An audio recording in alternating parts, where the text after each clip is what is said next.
Hello, it's Cliff here in the shed, as you can probably tell by the echoes, and I'll turn you around.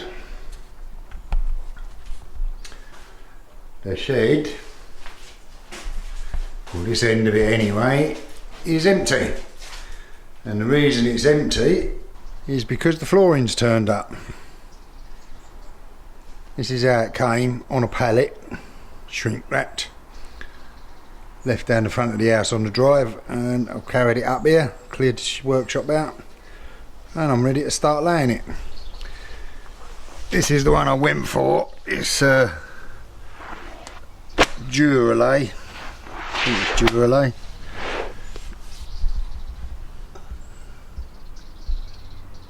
Duramat. Mastermat. One of the reasons I picked this one is because it's pretty solid all the way through. There's only a little tiny bit of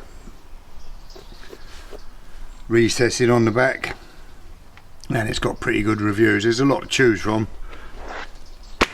This weren't the cheapest, but I think it's probably the best for what I want, and I went for this slightly rough finish rather than the checker plate or the one where you get with the little circles, because I think this will be easier to sweep up. Alright, now I just got to lay it. So the workshop floor is just a big oblong. The only bit I've got to be a bit mindful of is this bit on the door where you've got a little bit of a recess there. Just got to make sure I make sure I've got enough to put in there. You have to leave a little expansion gap around the edge, which I'm going to do all on this side because the skirting's on down the other side and I can cover it up with the skirting. But I'm going to start in this corner, work my way around the workshop. So I'll start with a bit into this little recess, then I'll cut the interlocking bits off of the ones into that corner and then go down that corner and carry on from there.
I'll just show you this little trick for cutting tiles into an edge.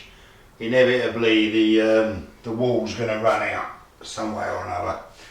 So you can do this with any sort of tiles, ceramic tiles, self-adhesive tiles, tiles you've got to stick. These are a bit trickier because they got these interlockers. But basically all you do is put a tile exactly over that tile. This is the tile that's going to go into this gap. And then you just put a tile against the wall where you want to go. Ordinarily, if you just had square flat edge tiles, you'd just scribe down there. But because these interlock, I've got to put little marks inside this bit.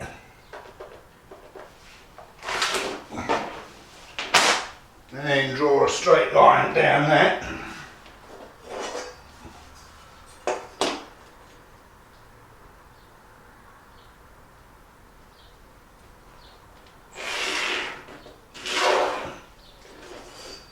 And that should be the cut line, and it should take up any variation there.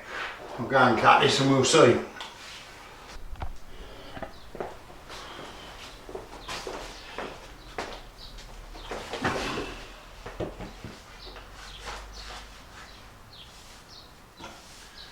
Needs to be bash up.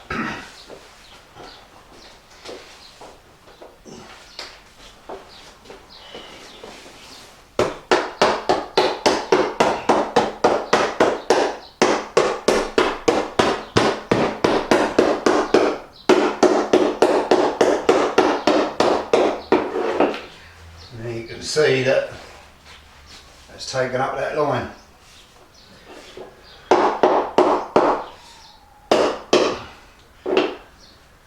And that don't just work with the walls running out, you can do that to get the exact size of your tile up to that edge. Just a little tip.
So that's it, the floor is in.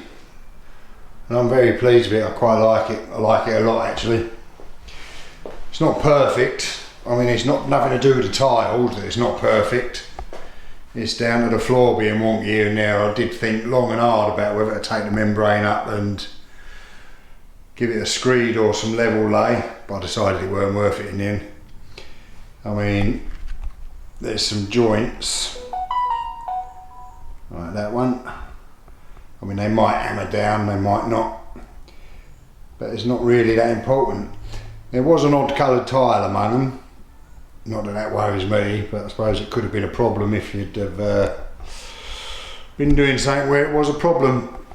And I was 1.5 tiles short to do this bit down here. So I've bodged a bit in there out of the waste, that's all the waste there was.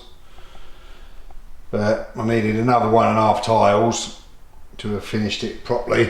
But it don't bother, it's not a problem because that's where the cupboards are going. There's going to be a tall one on that end and then another one in there.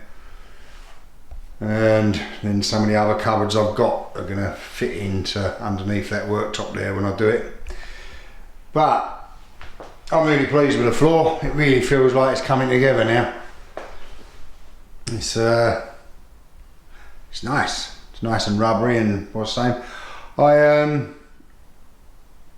I mean, I bought these this floor tiles from Garage Floors Direct, I think they're called, somewhere in Essex, and they really were quite good. They were very